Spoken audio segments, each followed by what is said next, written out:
Hey everybody, Father Muir here. Thanks for joining me for a weekly update. And this is a big one. This is an exciting one because I want to share with you our reopening phase 3. We've been through kind of like 1 and 2 phases. Now, along with the Diocese of Phoenix with our Bishop Olmsted, we're moving to do a new phase here starting this coming Sunday. By the way, it's really bright outside, so I hope you'll indulge me wearing my sunglasses. Okay, back to the weekly update. So here's phase 3. We're calling it the Rising with Christ plan across the diocese. And look in this email. I'll give you my letter, which really goes into a little bit more detail about it. But here's some of the highlights. So in general, it's lessening some of the restrictions on campus and at Mass. Probably the most notable things for you to keep in mind are: 1, face masks are no longer required, but recommended. So recommended, not required.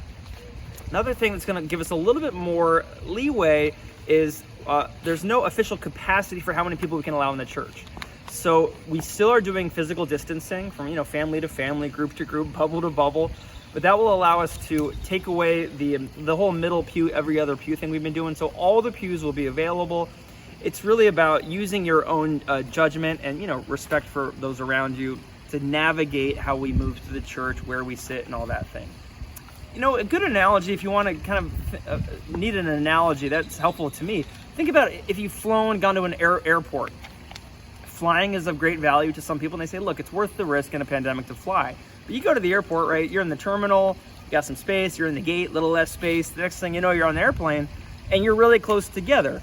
And the way people kind of use their masks will kind of recognize that. It's also keeping in mind the people around you. Like, let's say that you're like, well, there's not a lot of people at church. I got some space. I'm not going to wear my mask. Maybe that's a good decision. Let's say someone who's over the age of 75 sits down right in front of you, and they have got an oxygen tank and they need oxygen, right? Maybe a high-risk person. That might be a time to say, okay, look, I'm going to slide over a little bit and put my mask on. So just being aware of the people around us. And if we do this with patience, with reverence, with love and respect for each other, I think it's going to be just fine. Hey, we've been doing this for 13 months, right? So we know how this works. For all the details, check it out in my letter here. But thank you so much for your patience and good cheer. We're doing such a great job as a community with this, and it's effective basically immediately.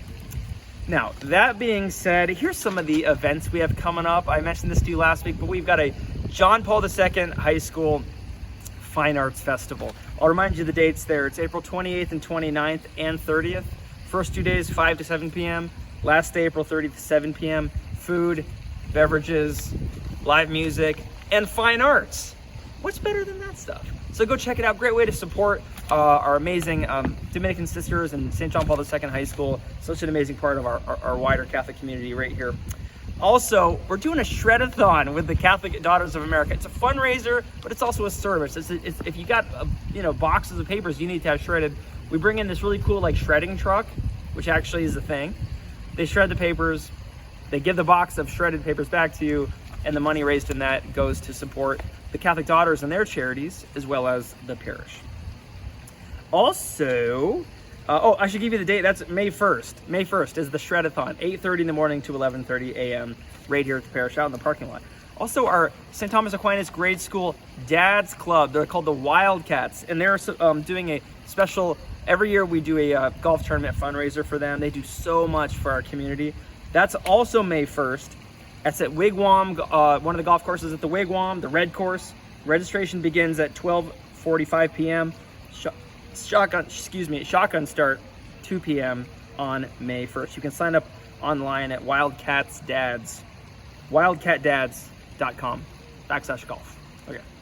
And lastly, May 17th is the deadline if you want to take advantage of that CEA, Catholic Education America, tax credit here in the state of Arizona.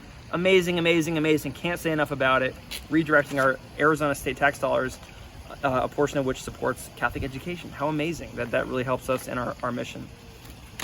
Happy Easter. Let's really focus on the mystery of Christ risen, present to us, especially in the life of the church. We were focusing on that to a large degree through these amazing readings throughout Mass. And that's a great thing to be praising God for, especially as more and more of us are coming back to Mass, coming back to church. And happy Easter, and God bless you.